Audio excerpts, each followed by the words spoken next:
Hey guys, what's up? And welcome back to my channel, or welcome if you're new. My name is Jess, and in today's video we're going to be talking about all of the books that only took me one day to read. So if that's something that interests you, then please hit the like button and be sure to subscribe. I put out videos every Wednesday and Friday. Alright, let's go ahead and get started on the video. So typically it takes me about 2 to 3 days to read a book, depending on the size of it, what's going on in my personal life, things like that. But I have 5 books in front of me that, for several different reasons, I was able to finish within one day of picking it up. The first book I'm going to talk about is We Were Liars by E. Lockhart. Now, the reason why this one only took me one day to read was pretty much because of the writing style. I found that there really isn't many words on the page, and it was a really easy, quick read to go through. It's about a family called the Sinclairs. They're a rich family who owns their private island off of the coast of Massachusetts, and it follows the teenagers of the families in the book. And there was a really good twist, a good ending to this book, but prior to all of that, I actually really hated the characters in this book. I felt that they were very stereotypical rich white teenage kids, very privileged, just not my type of characters that I vibe with. But with that said, for some reason there was something about it that I couldn't put down. I can't pinpoint exactly what it was, but what saved this book, in my opinion, was definitely the ending. It was definitely a big twist that I didn't see coming, and I was pleasantly surprised by the end. I still give it a 3 out of 5 stars. Like I said, the ending really saved this one, in my opinion. I do think that it is a bit overhyped. I'm sorry if you like this book, but I didn't jive well with it, I guess. Now, the next 3 books that I have to talk about are technically contemporary romances. There is one that's it's contemporary romance, but it's also a bit different. But I'm gonna start with the 2 that are for sure contemporary romance. And the first one is gonna be Love and Other Words by Christina Lauren. This one, I believe I read it in May. I wanna say it was May or June. I know I just read this one, and once I picked it up, I couldn't put it down. It was just such a cute love story between Macy and Elliot, and what happened in their past, how they first fell in love, and then 10 years later into their future, and what had happened in between, or what had happened to make them break up and then go their separate ways for 10 years. And I think part of it, and like I said in my wrap-up video for the month that I read this in, I really resonated with it because it reminded me of the love story of me and my husband when we met, and so I just kept wanting to read it. It was really well written, well thought out. The characters were really interesting. I really liked them, especially Elliot. I thought he was so adorable, so this was such a quick read. If you have a day, pick this one up. And then the next book, I was highly anticipating this one coming out this year, and it did not disappoint me, and I'm so excited about it. And that was Book Lovers by Emily Henry. Like I said, I was really anticipating this book, and so when it came out, I literally just picked it up in my mail and continued to read it after that.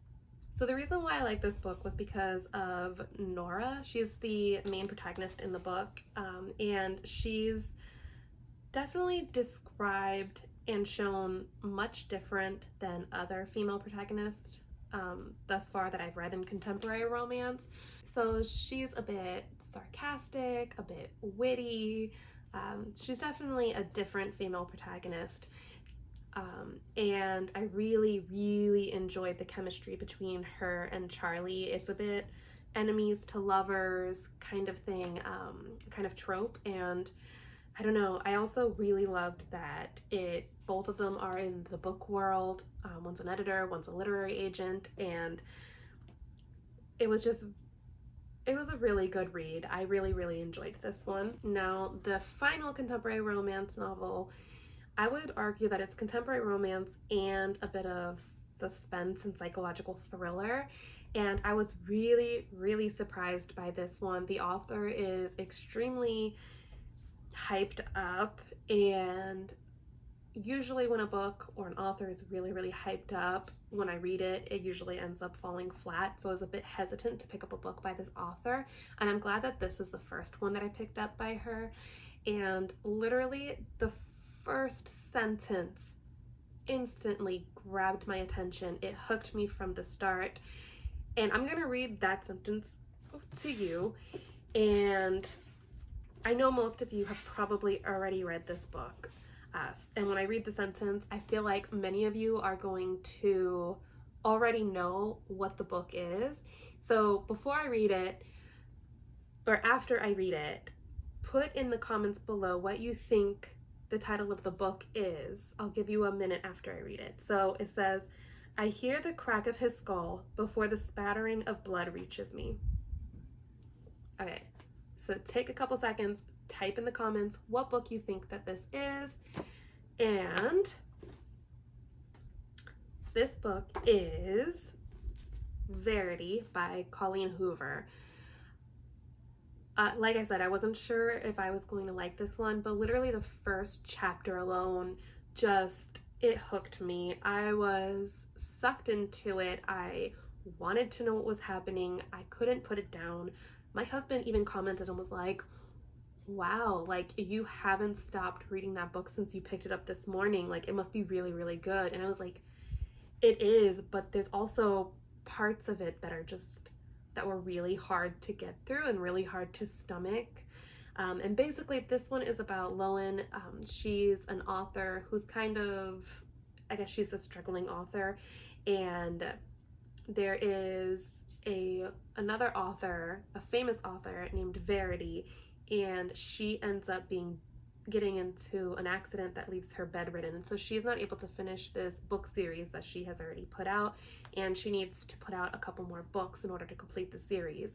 Obviously she is not able to, being bedridden, so they hire Loan to finish the series for her, and Loan ends up falling in love with Verity's husband, Jeremy, and she also falls in love with they have a son together. So Jeremy and Verity had already had some other tragedy prior to her accident that happened to them. They lost their baby's life, and so this family has already gone through so much. And so Loan moves in, and she's going through the office of Verity to try and get notes on how to finish the rest of the series that Verity was writing. But while she's there, she finds Verity's autobiography that no one was supposed to ever read. And in this autobiography that Verity wrote, there was some really deep, dark things that she wrote about, some really tough to stomach things. As a mother, it was hard to push through. I've talked to other people who aren't parents, and they said that they didn't have any problems reading those parts of the books. Speaking as a mother, I did. So if you are a parent, you might be very uncomfortable with things that are written in this book, specifically abuse, but it is a very gripping story. So if you can push through that, I think that you'll really, really enjoy this one. And the last book that I have to talk about is probably one of my favorite books that I've read, and I'm so glad that someone recommended it to me. I was looking for a recommendation for a book that was similar to like the feel of Harry Potter, that would be magical and whimsical and have like funny moments, and be about friendship and love and an adventure and a journey. And this book, it's just a single book. a standalone novel, and it encompasses all of that. And that is The House on the Cerulean Sea by T.J. Klune. I wish I could go back in time and read this book for the first time again. I really did not think I was going to love it as much as I did. I tell everyone to read this book. I highly, highly recommend it. I loved every single character, mostly the main protagonist, Linus. I fell in love with him. He was so funny, so relatable. Like, if you hate your job, you can relate to him. He works at basically like it's the Department of Magical Creatures. It's kind of like the Department of Children and Family Services here in the United States. I'm not sure what that would be, the equivalent to that would be in other countries. But basically he goes to different orphanages and he basically just makes sure that the magical creatures, the children there, are being well taken care of. So because Linus does his job so well, the higher ups in the company, they send him on a special assignment in the Cerulean Sea. He goes to this special orphanage. It was run by Arthur, and there's 6 children in the care of Arthur, excuse me, and these children are completely different than anything he's ever seen before, and the children themselves are just so unique and so special, and they're so funny. The children are like the best part of this book, and I don't want to spoil it, but truly they're creatures that I've never even heard of before. So this book is something that I highly, highly, highly recommend you checking out, even if fantasy really isn't your thing. It sends a great message about love and friendship and, you know, changing your mind on people who are different than you. And overall, I just really recommend this book. Okay guys, well that's gonna do it for today's video. Let me know in the comments below if you've read any of these books or if you're going to. Be sure and subscribe to all of my other social medias. I will have them listed down below, and be sure and subscribe to my channel. So I hope you're having a great day wherever you are, and I'll see you in the next video. Bye!